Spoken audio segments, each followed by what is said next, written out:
Hello, my name is Christopher Kurt, but you can call me Topher. Welcome to the Fantasy Rankings Report. The intro was not working, so that's why there was an awkward silence at the beginning of our show, but we are very excited to have you here. When I say we, who do I mean? I mean myself, our rankings expert for the wide receivers, and my co-host, Michael Flores, our resident running back expert. How are you doing today, Michael? Fantastic. It's the eve of the first kickoff, so I'm excited. I mean, it's what we're all here for. Right? Exactly. I had a kid tell me, you know what's this weekend? And I was like, nothing else matters if you're not going to say the start of the NFL full season. Like, I don't care what you have to say today. I'm sorry. Yes, but it is very exciting to have the start of the NFL season. Just one sleep away, 24 hours, and we are back with football every Sunday until February. That is a wonderful feeling. And for some of you listening as well, the wonderful feeling is that pumpkin spice lattes are back, or pumpkin fall foliage stuff. I'm happy for you too, but football's more important. So I want to mention that our show is brought to you by Fantasy Now Plus and the Fins Talk Sports Network. And please subscribe to both of those. The links are in their descriptions. You're going to now be seeing weekly articles about the games. You're going to who did really well, who should you pick up from our website, the Fantasy Now Plus. You're also going to see updated weekly rankings there. So I highly encourage you to be a part of it. We start our show off every week with ranking question of the day. In this segment, Topher and Michael will ask each other questions about rankings in any way, shape, or form. We can stick to our area of expertise or talk about a different position. Today, I'm sticking with my area of expertise with wide receivers. I'm sticking with our wide receiver 2 category. There are 4 wide receivers I'm going to list for you. 2 of these wide receivers in the wide receiver tier 2 have a maximum consensus range of 5, meaning the consensus is really tight on them. There's a difference of 5 rankings or less between all of them.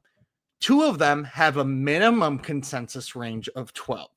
So experts have them at least 12 apart, if not further apart. Tell me who is who. Courtland Sutton for the Denver Broncos, DJ Moore for the Chicago Bears, Jackson Smith-Njigba for the Seattle Seahawks, and Marvin Harrison Jr. for the Arizona Cardinals. All right. So I am not very low, but I'm pretty low on Marvin Harrison Jr.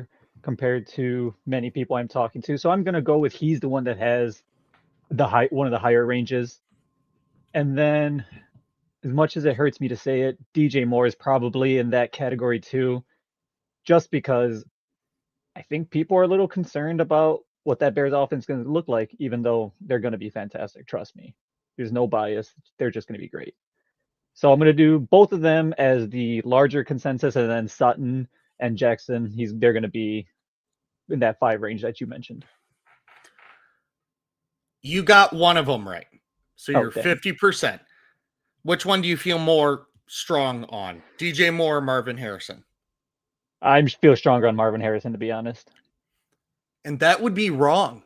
Marvin Harrison has a range of 5 this week between wide receiver 16 and 21. I think part of it is that they play the New Orleans Saints.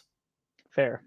And if Marvin's going to hit any week, it's going to be this week. Yeah, we're gonna hope. Jackson Smith-Njigba is at wide receiver 14. Sorry, Harrison is at wide receiver 18. Has a range of 5. Jackson Smith-Njigba is wide receiver 14 with a range of 3. His range is really small. Yeah, 13 through 16. Courtland Sutton has a range of 13. He's our wide receiver, 22. Highest is 17, lowest is 30, which I think is pretty interesting seeing that they play the Tennessee Titans this week. And I'm not seeing Tennessee as a formidable defense. Cortland's clearly the number one receiver there. Just signed contract this season, off season. Like Sutton's should be a steady and safe player in my mind. Then looking at DJ Moore, he's got an obscene range. His rank is wide receiver 23, right under Cortland Sutton. The high is 14. The low is 33. He's got a range of 19 right now. And I kind of looked at it and was like, okay, this might be anomalies. So there's one website that has him at 14, but then there's 23, 29, 33, 14. Like it's not just like, oh, he's 25 and then there's one big number, one little number. There's multiple of them. So, wow. Yeah, I think it's Rome season. That's why. So, Rome's going to take over. Mm-hmm. Yes, I fully agree. There's just something different. I'm with you there. Okay, got a question. Cap for Life asks, gentlemen with 27 different emojis, flex spot, Evan Ingram or Juwan Jennings? What are you thinking? Me personally, I like Ingram. I know they said Jennings is healthy and good to go. I don't know what that means. Is that healthy as, well, he's healthy enough because we need somebody to play? I think I'm going to roll the dice on Ingram myself.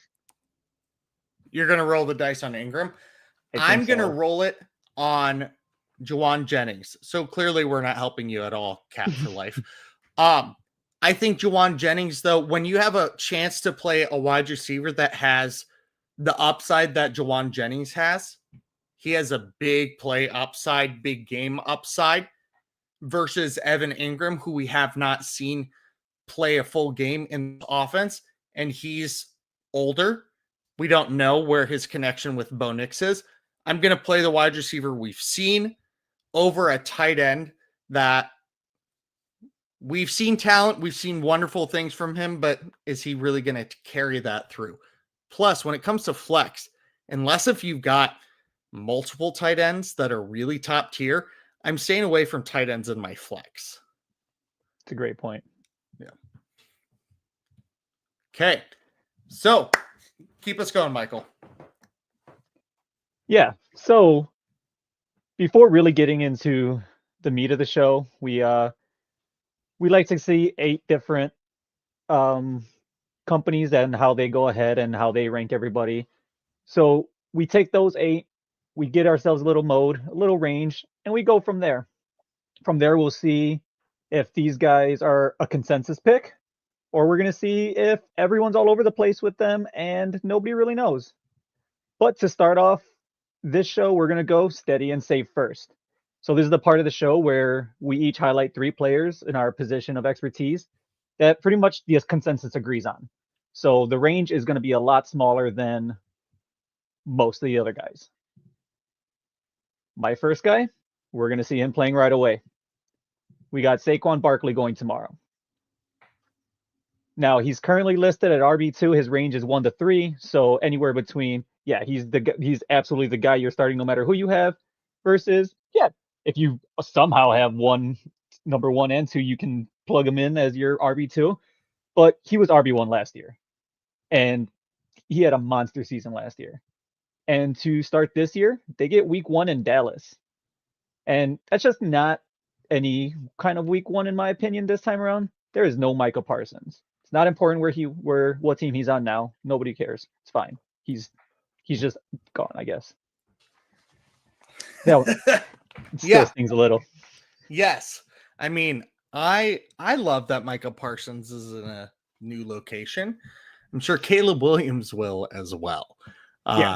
Braxton Jones is going to be hurting so much this year. I am not excited for it. Yeah, with him, with Parsons, and with Hutchison, and then with the guys that have dominated Minnesota out of nowhere last year, like, whew, front lines are going to be tough in NFC North. Yeah, I it's want going to to be. go for Oh, so yeah, no, I'm just agreeing with you. It's going to be rough this year for the Bears. it. If they're in a different division, they have a chance to be the division winners. They have 3 playoff teams in their division, and 2 of them won 14 games last year. And then the Packers. My first steady and safe wide receiver is Ricky Pearsall. Speaking of another San Francisco 49er, Ricky Pearsall has a range of 9, which is the second lowest range in our wide receiver 3 category. He's currently ranked at wide receiver 34. We don't know how Jawan Jennings is going to be, just as we talked about earlier. George Kittle is a go. Christian McCaffrey's a go. But who else is there? They've activated MVS. Marquez Valdez-Scantling has been activated from the practice squad to their active roster for this game.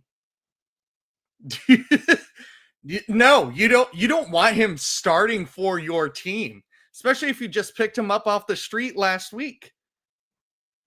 That Ricky Pearsall is going to be one of the main people. That's why I'm starting Jawan Jennings over Evan Ingram in our fan question earlier. Because of that, Ricky Pearsall, steady and safe. They play a Seattle team that they've got some good secondary. They do, but how are they gonna, San Fran should come away winning this game. But it could be a shootout. It could be a close game. Ricky Pearsall is the guy you need to go to. Love it. My next guy, Ashton Genty, RB6, range from 5 to 10. Highest drafted running back since the guy I just mentioned, Barkley. He's going up week 1 versus the Patriots. They're 22nd in rushing yards allowed last year. They led 131 and a half rushing yards per game last year. And Genty's got Chip Kelly as his OC, who loves to run. He's going to get his opportunities versus this Patriots team to just show off, whether it's going to be going through a guy or just completely bypassing him and they have to try and catch him. But he is going to have his shot to have so many opportunities with Chip Kelly this year. Absolutely. Ashton Genty at running back 6. He's, again, somebody that we don't know in a different way of Evan Ingram, but he should be a generational talent. We've also seen that with Trent Richardson. We've seen that with Saquon Barkley. I hope he goes the Barkley route. I think everybody wants him to. Hopefully he is steady and safe.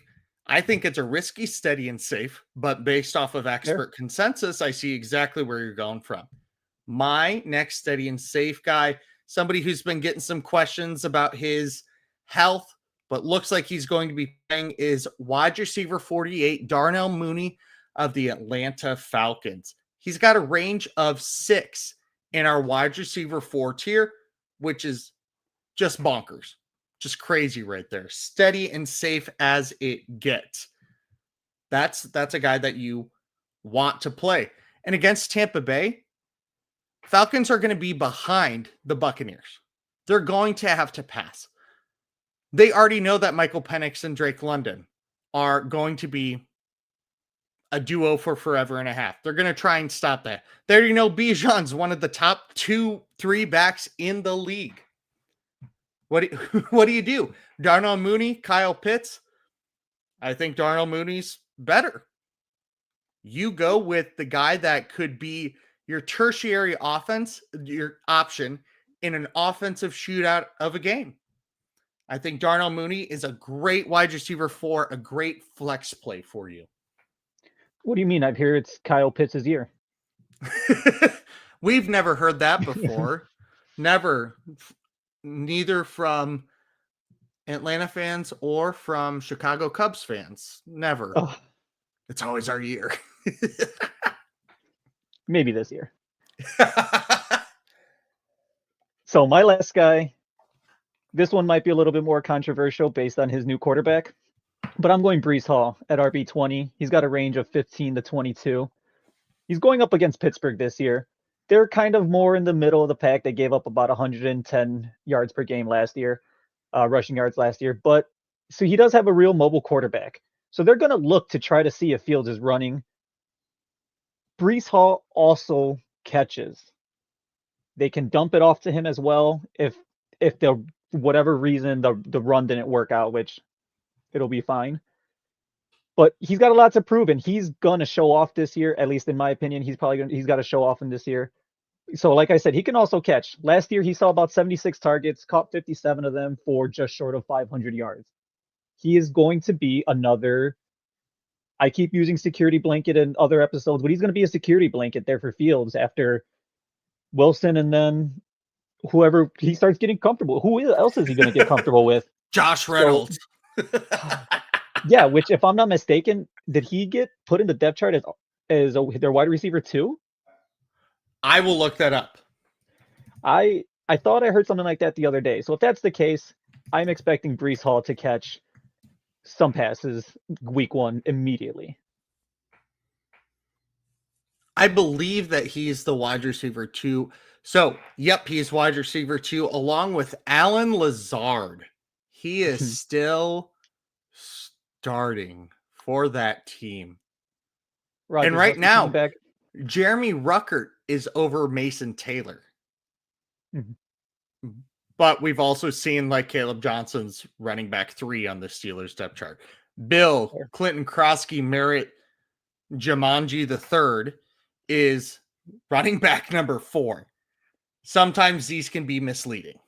So he did take in practice, Bill did take most of the RB2 snaps in practice today. So I'm hoping they decided they're going to go use him a little bit more often, but we'll see.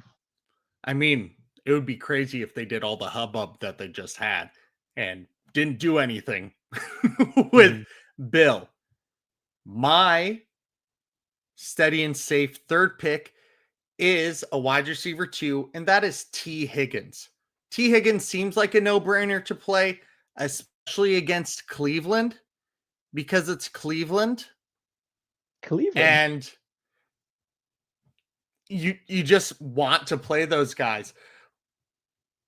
He's got a range of 5. His highest range is 11. His lowest is highest ranking is 11. Lowest is 16.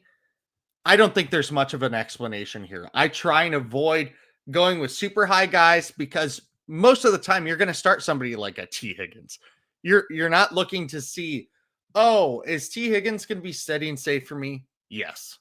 But I think even more so the experts really can agree that T. Higgins could get into that wide receiver 1 category this week. He's ranked wide receiver 13. So just a tiny little push, he gets up there. Our main segment on this show is called Experts Against Experts. This is the part of the show where we each highlight 5 players in our positions of expertise that the consensus disagrees on. So there's a large range with them. We'll talk about one from each tier. For example, wide receiver 1, 2, 3, 4, 5, all of that fun stuff. If you are watching the live stream or the video later on, I want to show you what we are doing. We have a spreadsheet here. We go through, we have 8 rankings that we look at. CBS, Fantasy Footballers, Fantasy Now Plus, Fantasy Pros, Going for 2, NFL, Rotoballer, and Yahoo. We take all of their rankings and we figure out the average ranking. We figure out the high, low. We figure out the range. The more volatile the range, the more discussion that you have to have, and also the bigger question that you're going to have for your own starting lineup. I'm going to start us off today talking about our wide receiver 1 tier of Brian Thomas Jr., BTJ. Whew. I adore this guy. Bonkers what he did last year, especially with Mac Jones at the helm. There's been some discourse about Mac Jones, how he played with Mac Jones versus how he played with Trevor Lawrence. That was also the first half of the season versus the second half of the season. We've talked before on the show that the second half of the season for wide receivers that are rookies is a notorious time for them to break out, to get big things going. I think Brian Thomas Jr. continues to carry the torch with what he was doing. And he has the best opponent to start off that with against the Carolina Panthers at home. He's got a range of, he's wide receiver 5 right now. Let me double check that I do that right. No, he's wide receiver 7. Whoop, my bad. Wide receiver 7, but he's got a range of 5. Wide receiver 5 through 10. Carolina had one of the statistically worst defenses in history last year. The total offense, 32nd in the NFL, allowing 404 yards per game. Run defense was 32nd. Scoring defense was 32nd. Third down was 32nd. Pass rush was ranked last in the NFL for generating pressure without blitzing. They get Derek Brown back, who is their star in the defensive line. They drafted some rookies who are not on the starting spots of their depth chart. And they added a safety. I don't remember exactly who that was. Pretty good guy. Not anything you're going to go home and be like, oh my gosh, Packers just got Xavier McKinney or Micah Parsons or something like that.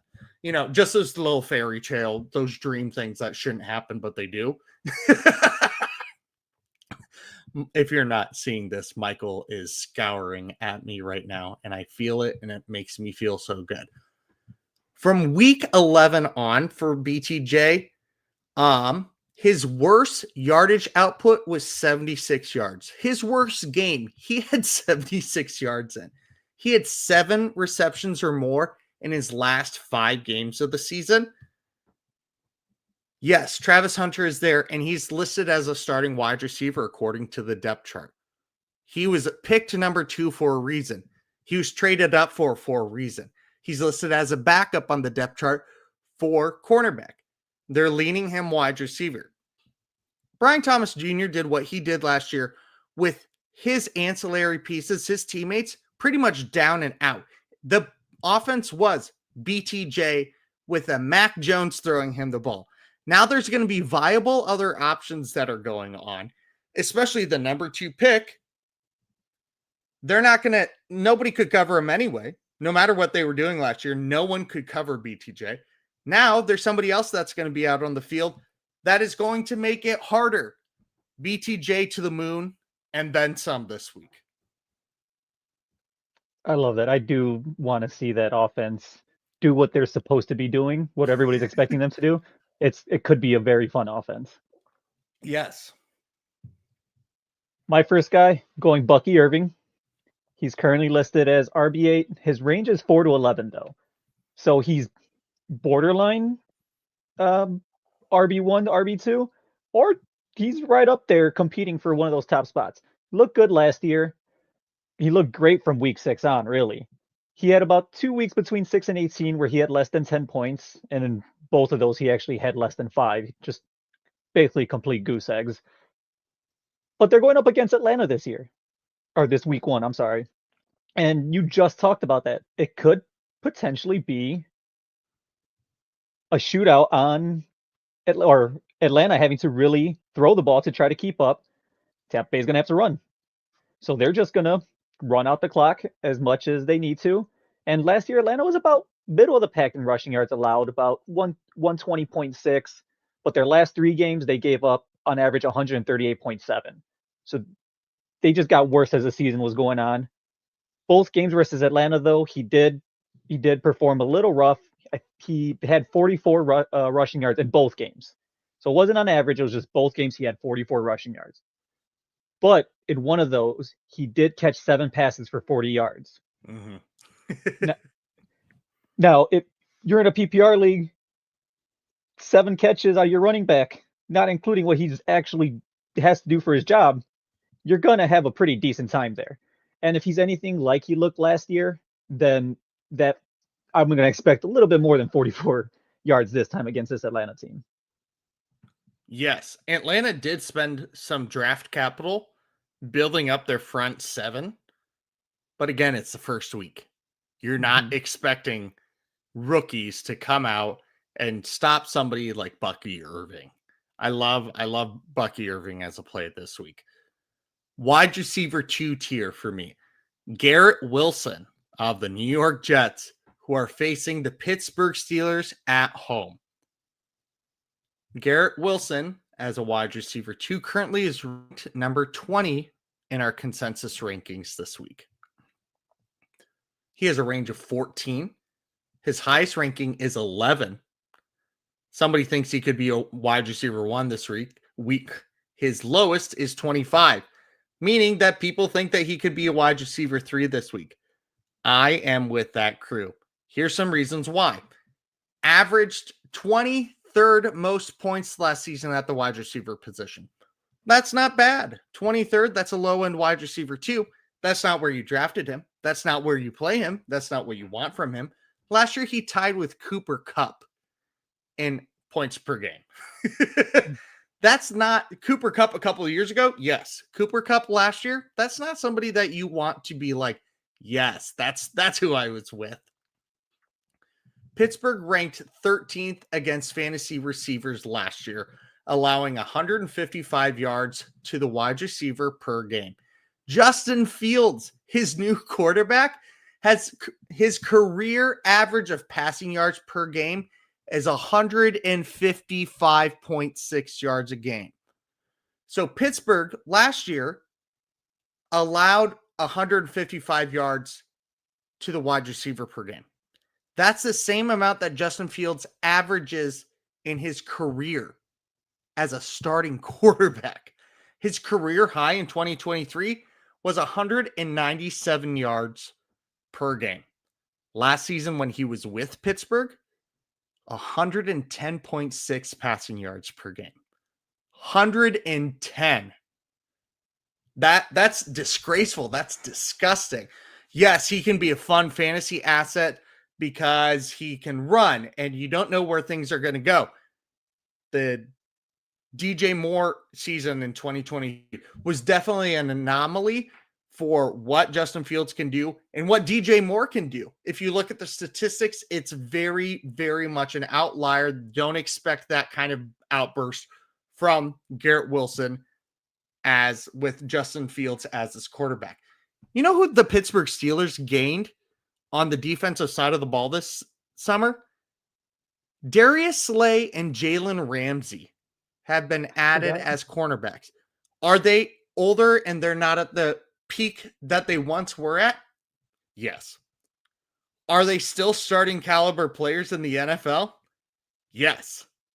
The Steelers are not going to run out those two guys unless if they feel like, hey, they can do the job for us. Who else does that secondary have to guard? We've talked about it earlier.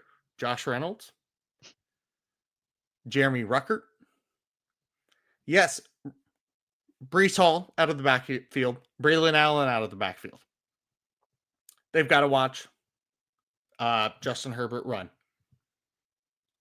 But otherwise, they've got a smashing front seven. That front four, Alex Highsmith, TJ Watt, they're gonna be vultures there. I don't think Garrett Wilson gives you a game that you want him as a top 3 wide receiver on your team. I think he's a wide receiver like mid 30s, low 30s, upper 40s. Like I'm putting him out as a wide receiver 4 this week. He's got the talent, all the talent in the world. But fantasy-wise and his team-wise, against Pittsburgh and this first game with Justin Fields at QB, not for. And the Steelers know what Justin Fields can do. They've seen it themselves. So and he got benched for them for Russell Wilson. Yeah, I love Fields. I wanted him to work out so much, but I probably can count the number of times he had a 200 plus yard game on one hand. It was rough. I Like, can look that up real quick. How many times did he actually have 200 passing yards in a game? So he did last year. He had 2 games. He had one game with 300 passing yards last year. let's go. And then he had 1, 2, 3, 4, 5, 6, 7 in 2023. And then 2 in 2022. And 4 in 2021. Over 200 yards. We're not looking 300 yards. We're looking over 200 yards. We are talking you're playing your third string quarterback on Madden against the all 99 team, and you're still going to get 200 plus yards against them. Okay? Throw out some Josh Dobbs, and you're still going to get 200 yards. That hurts a little. So my next guy, RB2 tier, I got James Conner. He's RB14, but his range is insane. The highest is 8. The lowest is 20. So people have him as he's going to be RB1 this week. Borderline RB2-3. They are not consistent with him right now. But the thing is, he did finish RB10 last year. And he's going up against the Saints in week 1. And you already mentioned that if Marvin Harrison's going to go off, it's going to be this week. Same thing with Conner. I think if you're going to go off, it's going to be against the Saints. Last year, they were 30th in rushing yards allowed, 141.4 per game. And again, their last 3 got significantly worse, averaged 174.3 given up a game. They also allowed about, I think it was just under 5. I think it was like 4.8 yards per carry. Connor's coming off of a huge season, just short of 1,100 yards, and he was averaging 4.6 yards per carry. He's going to elevate that a little bit higher, especially in week 1 versus the Saints. They have nothing going for them, unfortunately. No. They have Kamara, which is cool, but yeah. If they had a competent quarterback, they've got 2 strong receivers. Absolutely. But they don't. They don't trust their rookie enough to put him in front of Spencer Rattler, and we already saw that experiment last year. I actually think James Conner, he's going to start off the season with more of the workload over Trey Benson. And as the season progresses, it's going to even out more. So this is your James Conner game. This is James Conner's game of the season. You put money down on this if you're a betting person. If you're not, steal someone's money and put money down. No, don't do that. Don't do that, please. My wide receiver 3 tier guy is Jerry Jeudy of the Cleveland Browns. We have heard all offseason about how the Cincinnati defense not going to do crap again. They're not very good. And I think we can all agree with that. They're not. They're not doing anything with it. Jerry Jeudy is currently ranked wide receiver 31, has an absolutely insane range of 19 to 43. He's got a range of 24. There are people that think he could be a wide receiver 2 this week versus a low-end wide receiver 4. Maybe don't play in your flex play. Here's why you don't play him in your flex play. Yes, Cincinnati was the 22nd ranked worst ranked passing defense by passing yards per game. They allowed, sorry, that's a whole different statement. However, when it came to the wide receiver position, they allowed only 139.4 yards per game to that position. So even though they were 22nd worst, they were still locking down the wide receivers. Their tight ends and running backs were getting more of the work. Jerry Jeudy had some volatility last season, but no more volatility than against the one Cincinnati Bengals, as everybody would guess, not at all. Jerry Jeudy had his second and third worst game against them. He totaled 3 receptions and 38 yards in 2 games against the Bengals last year. He played 91 and 95% of snaps in those games. He had 3 games where he was targeted 3 or less times. 2 of those were against Cincinnati. Oh, sorry, no, I lied. One of them wasn't. One game, he had 6 targets. He had 1 reception for 18 yards in that game. Cincinnati has his number. Are they going to try and throw the ball more? Yes. Could he have a breakout game? Yes. Those are possibilities. But based off of last year and based off of what we know of the Cleveland Browns, starting Joe Flacco, who just came out of a retirement home to do this, I think it's crazy. I came into this doing research going, Jerry Jeudy, wide receiver 3 tier. Absolutely. Some people have him as their wide receiver 4. Some people felt really gutsy getting them as their wide receiver 2, while going some running back heavy or getting your 1Z positions of quarterback and tight end. And then was like, I can rely on Jeudy. I don't think you can this week. I think that if you have to start him, it's a risk. There's a league I have to start him in. I don't like it. I was happy about it until 3 hours ago. So looking at numbers counts. Looking at these things matter. And you're right. He may have a high ceiling, maybe, but that floor is so low that it's a risk. Yeah. My next guy, RB3 tier, Zach Charbonnet. So he's at RB 36. His range is 30 to 47. Now, last year, he was Seattle's main running back after Walker got hurt towards the end of the season. He did well. About averaged 5 yards per carry, but Walker's back.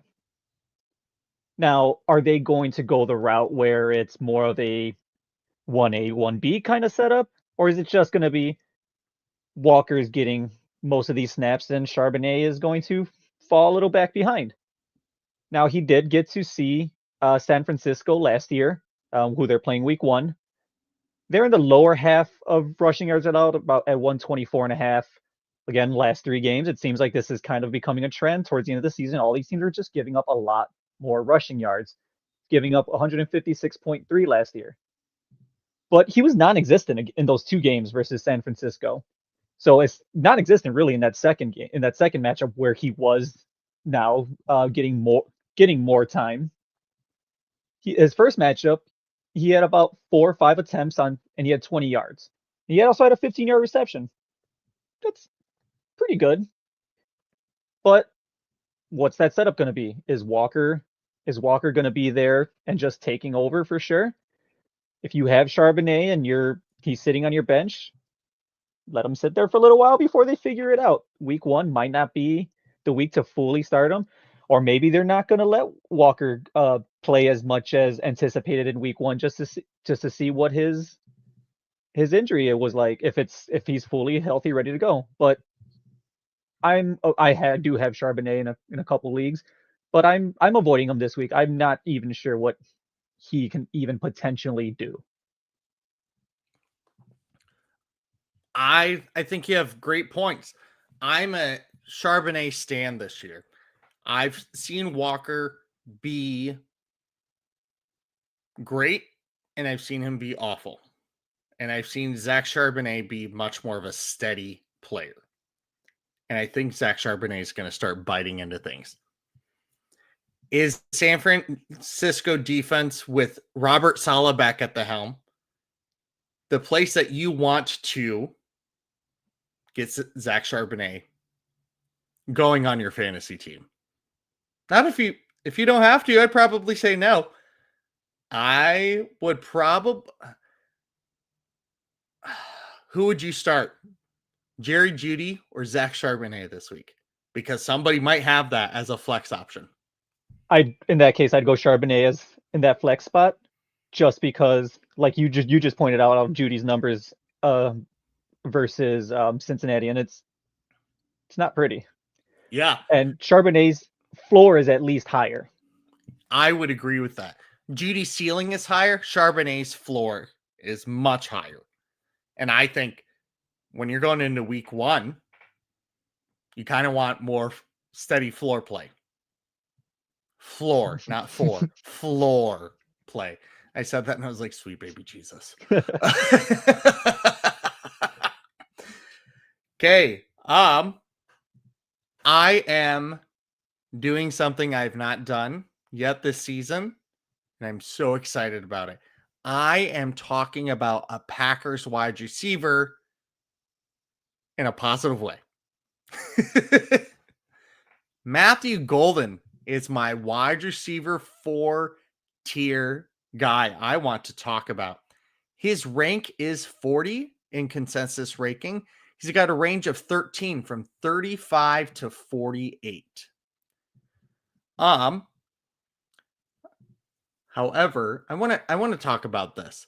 Last year against the Lions, the Packers had a 100-yard receiver in both of those games. Jaden Reed had a 100-yard game. Christian Watson had a 100-yard game. Is that a little bit of an anomaly? Yeah. Am I going to run with that and say it's truth? Absolutely. Be a little delusional. Yes, you have to do that for the sake of fantasy sometimes. You have to dig in and go, I'm going to believe this. Do I think that will be a trend for the rest of days? No. Something to note. Jordan Love only had 1 passing touchdown against the Lions last year. There's some good passing games, some good yardage for the number 1 receiver on the team, but 1 passing touchdown in those 2 games. Matthew Golden is a clear number 1 receiver right now, with Jaden Reed not practicing and Dontavian Wicks practicing but hobbled. Either of them could be out for their first game. Romeo Doubs has never had a regular season 100-yard game.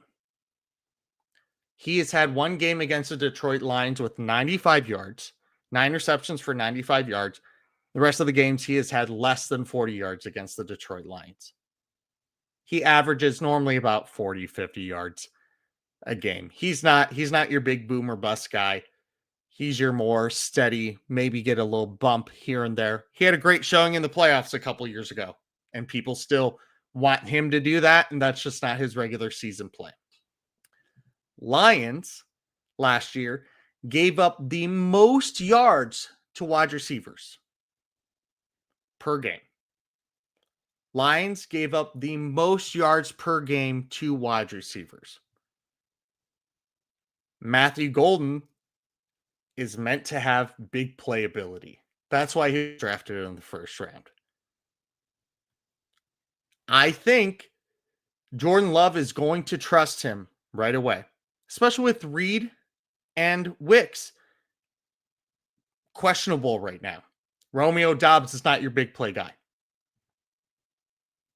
Tucker Kraft, I love the crap out of him. He's not your big play guy. You're not really relying on your tight end to be your big play guy most of the time either. I'm starting Matthew Golden over Jared Jeudy this week. I might start Matthew Golden over Garrett Wilson this week, because the peripherals for Garrett Wilson and Jerry Jeudy on bad offenses against their specific opponents this week is bad. The Packers are going to be a high-octane offense no matter what. And I'm not saying that as a Packers favor. I would start Rome Odunze over Wilson and Jeudy. I would start, it's not about Packersdom here. Yes, do I love the Packers? 127%. But this take is much more about fantasy information for y'all rather than my fandom. Yeah, and you're right. I mean, Matthew Golden is their clear number 1. There really is. It's kind of nice that it has to be a rookie that is their number one. Kind of like it. But I don't think he will be your stereotypical rookie wide receiver, especially on that team where they're going to need to put a lot of trust in him. He's going to show it off. And like you're saying, if Detroit gives up that many yards to a wide receiver and Jordan Love can get his number one wide receiver a lot of yards versus that defense, that's going to be a great spot for him. Don't expect a touchdown, people. Don't. So my RB4 tier guy, I went Ramondre Stevenson. Gross. Yeah. So he's currently RB38 with a range of 33 to 49. They're going up against the Raiders week 1, who averaged only gave up about 116.9 yards, rushing yards per game last year. But they are the opposite trend than all the other teams I've mentioned so far. Their last 3 games, they gave up less than 100 rushing yards per game. And Stevenson's got to worry about Henderson potentially taking a good portion of his carries this year. And maybe that doesn't start week 1, but I think Henderson sees a decent amount week 1. Last year, Stevenson only averaged 3.9 yards per carry. He wasn't going anywhere. He was 3.9 is fine, but it's not great, especially in fantasy football, unless they're just going to feed him the ball nonstop. Again, one thing I mentioned last week for a lot of these guys, he had 7 fumbles last year. Yeah, dude. Oh. He could not hold on to that ball last year. That combination, I don't like Stevenson. I like Henderson, but I don't like Stevenson, and I don't think Stevenson is the guy to look at week 1 against the Raiders. I'm with you. They drafted Travion Henderson for a reason. Ramondre Stevenson has shown who he is. He can have great weeks. He will not always have great weeks. He will be horrid more than you want him to be. I wouldn't touch him with the 10-foot ball. I wouldn't. I don't think I have him on a single fantasy roster of mine. I don't know if I've even I don't think I've drafted him in best ball. And I've probably, no joke, done about 70 best ball drafts this offseason, this summer. Damn. I don't think I have a single Ramondre Stevenson draft. I don't think I have them in any of them. Also, don't think that I'm like rolling in the money. I'm doing like the little $1, $3, $5 ones on DraftKings and Underdog. And I did like one $25 one because I was like, I could make a lot of money. I won't, but I'll go throw $25 at this, you know. Yeah, Ramondre Stevenson. Yes, exactly. Well, I don't have Ramondre Stevenson on that team, so it's a good start. I want to stay in New England with wide receiver 5 tier Demario Douglas. He is our consensus wide receiver 56. He's got a range of 16, high of 47, low of 63. He was wide receiver 52 last year. You're going to get him where he is going to play. Last year, can you hear my dog barking in the background or no? A little bit. Okay. Yeah. He's obnoxious. I love him, but whenever my husband comes home, he has to Paul Revere everyone. So, and he's barking so much, he's losing his voice right now. It's funny. He had 6 games where he was a wide receiver 3 or better. And then he had multiple games where he was a wide receiver 4, sometimes wide receiver 5 or worse. You're not gonna get explosive weeks from him. His highest last year was 92. Then he had 69, nice, and 62. Every other game was under 60 yards. He's not going to be exceptional. But he could give you in a half-point PPR league, he could give you 8 points, which isn't bad for a flex. It's better than what Jerry Jeudy has done against Cincinnati. Like, I also think that the Raiders, the dog is now barking at my door to let me know that my husband is home. Thank you, Frank. I appreciate it. Have you heard of these cornerbacks before? Darnay Holmes, Caillou Blue Kelly. I'm not convinced that's a real person. Kyu is the spelling of the name. That's my guess. And then Eric Stokes. Stokes I've heard of. The other Yes. two, absolutely not. Yeah, and Stokes is the third cornerback on that list. Packers let him go in free agency for a reason. He couldn't stay healthy. He had some great times when he was healthy, but just couldn't. You're not scared of this. Nobody should be scared of that. They did bring in Jeremy Chin as a safety. They also brought in Jermaine Pat, Elandon Roberts at linebacker, and they kept their front seven solid by signing Max Crosby. But this isn't a scary defense. Not at all. Demario Douglas is a safe play. He's got a big range. If you've got 5 starting positions, 6 starting positions, like where you've got like 3 wide receivers and 3 flex spots, he could fill a flex spot. That's the kind of player you want that's the kind of player you want to slip in there every now and then. Demario Douglas. He's not going to ruin your team because you don't have to have high expectations of him. And he will be involved. Interesting. I do like that one. My RB5 tier is a little weird. So I went with the guy that has a very good chance of getting more time this week than probably almost any other week. Ooh, I see and where you're going. I went Will Shipley. So Will Shipley, he's currently the backup. His only competition as a backup is A.J. Dillon. Obviously, he has Saquon Barkley in front of him. But the thing is, this can be a very high-scoring game on Philly's side. Like I mentioned earlier, there's no Michael Parsons. Dallas gave up about 137.1 yards per rushing yards per game last year, which was 29th in the league.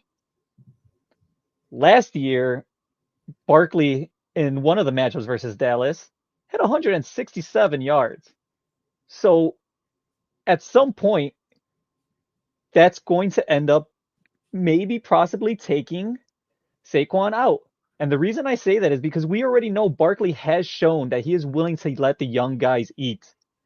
He said that to A.J. Brown last year. Last year against the Giants, his former team, who he could have absolutely continued to destroy and prove a point. He only needed 14 yards to break his personal high. He needed another 43 yards to break the Eagles team record. And he said, no, let Gainwell play, let Shipley play. Now, Shipley did not get much action last year, but this could be the one game this year that he potentially gets, possibly matches his high in rushing attempts, which was 10 last year in week 18, to end the year.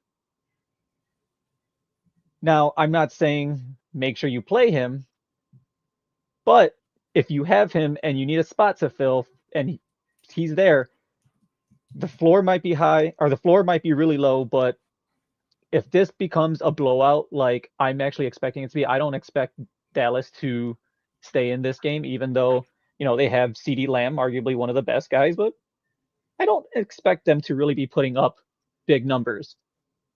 This might be a week where Will Shipley might actually get some pretty good touches. I think that's a very, very nice call right there.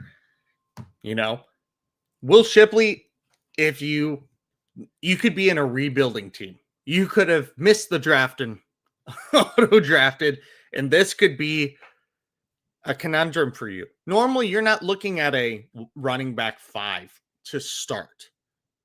Normally. But that doesn't mean it's out of the possibility. And if you're looking for somebody that could have opportunity, real opportunity on the field, I like that. That's not somebody I would have thought of. So thank you. Good call. So today we have ended with a couple minutes on time, with a couple minutes left, because we've been running over, because I talk a lot. I've been working on it, y'all. My students would disagree, but I digress. My dad, I didn't start talking till I was 3. Fun fact. I had to go to speech therapy. I had 8 words that I knew how to say, and my parents just understood what I wanted, so I didn't have to communicate. My dad calls those the wonder years, the glory years, because he's like, then you just learned how to talk, and we've been asking you to stop ever since. So, but you're choosing to listen to this, so I'm doing something right. Maybe. And I have a student on here that says, you talk a lot. I mean, that's valid. That's very valid. Michael, where can people find you on socials? You can find me on X. You can find me on Blue Sky. Just look at MP Flores 90, and I'll be there. Awesome. And I'm at Topher K44, right there on pretty much anything and then some. So yeah, fantasy football stuff sticks with Twitter and Blue Sky, though. That's pretty much what I talk about on there. Thank you so much for listening. We really appreciate it. I hope your week ones all go well. Everyone win because you started or didn't start the right people today or for this week. And if Jerry Jeudy has a breakout game or Garrett Wilson has a breakout game, then my name is Michael Flores. Okay? Thank you very much. You all have a wonderful evening. Deuces. See you guys. Thanks for listening. Be sure to like and subscribe wherever you watch or listen to podcasts. We'll be back next week for more ways to win your league.